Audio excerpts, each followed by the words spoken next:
मी प्रसाद नागरगोजे मित्रांनो, तुमच्यासाठी अत्यंत आनंदाची बातमी आहे। राज्यातील संपूर्ण शेतकरी बांधवांच्या बँक खात्यावर येत्या 4 ते 5 दिवसांमध्ये शासनाच्या या 3 योजनांचे पैसे जमा होणार आहेत। तर मित्रांनो, नक्की कोणकोणत्या 3 योजनांचे पैसे शेतकऱ्यांच्या बँक खात्यावरती जमा होणार आहेत आणि नक्की ते किती जमा होणार आहेत याच्या संदर्भातली सविस्तर अशी माहिती आपण या व्हिडिओच्या माध्यमातून जाणून घेण्याचा प्रयत्न करणार आहोत। त्यासाठी हा व्हिडिओ कुठेही स्किप न करता शेवटपर्यंत नक्की पहा आणि जर तुम्ही चॅनलवर नवीन आलेले असाल तर चॅनलला नक्की सबस्क्राइब करा। तसेच समोर येणाऱ्या बेल आयकॉनवर क्लिक करून ऑल नोटिफिकेशन क्लिक करायला विसरू नका, म्हणजे आमच्या अशाच नवनवीन व्हिडिओच्या नोटिफिकेशन तुमच्यापर्यंत सर्वात अगोदर पोहोचत राहतील। तर चला मित्रांनो, नक्की कोणकोणत्या 3 योजनांचे पैसे येत्या 4 ते 5 दिवसांमध्ये शेतकऱ्यांच्या बँक खात्यावरती जमा केले जाणार आहेत याच्या संदर्भातली सविस्तर अशी माहिती पाहायला आपण सुरुवात करूया।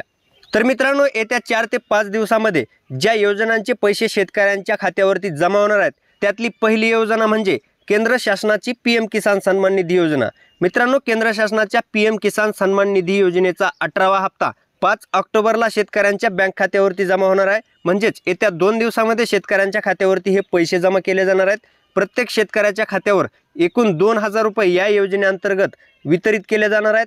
महाराष्ट्र राज्यातील वाशिम येथील पोहरादेवी येथून पंतप्रधान श्री नरेंद्र मोदी यांच्या हस्ते पीएम किसान सन्मान निधी योजनेचा 18वा हप्ता शेतकऱ्यांच्या बँक खात्यावरती वितरित केला जाणार आहे।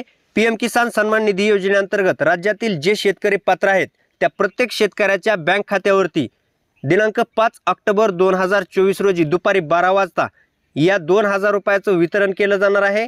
तसेच मित्रांनो, शेतकऱ्यांच्या बँक खात्यावर राज्य शासनाच्या माध्यमातून सुरू करण्यात आलेल्या नमो शेतकरी महासन्मान निधी योजनेचा सुद्धा हप्ता याच दिवशी शेतकऱ्यांच्या बँक खात्यावरती वितरित केला जाणार आहे। याच्या संदर्भातला सुद्धा एक जीआर निर्गमित करण्यात आलेला आहे। मित्रांनो, पाहू शकता जवळजवळ 2500 कोटी रुपयाचं वितरण या जीआरच्या माध्यमातून राज्य शासनाने केलेलं आहे आणि दिनांक 5 ऑक्टोबर 2024 रोजी प्रत्येक पात्र शेतकऱ्यांच्या बँक खात्यावर एकूण 2000 रुपये या योजनेअंतर्गत वितरित केले जाणार आहेत।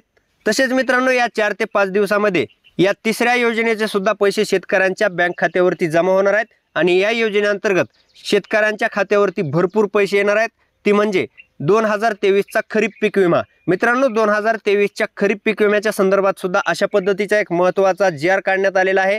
तर मित्रांनो, या ठिकाणी पाहू शकता सर्वसमावेशक पीक विमा योजना खरीप 2023 अंतर्गत 80-110 च्या मॉडेलनुसार राज्य शासनाने 110% पेक्षा जास्तीच्या नुकसान भरपाईची ओरिएंटल इन्शुरन्स कंपनीला अदा करावयाची दायित्व रक्कम रुपये 1927.52 कोटी इतकी रक्कम वितरित करण्याबाबत हा जीआर निर्गमित करण्यात आलेला आहे। मित्रांनो, ओरिएंटल इन्शुरन्स कंपनीला ही रक्कम दिली जाणार आहे।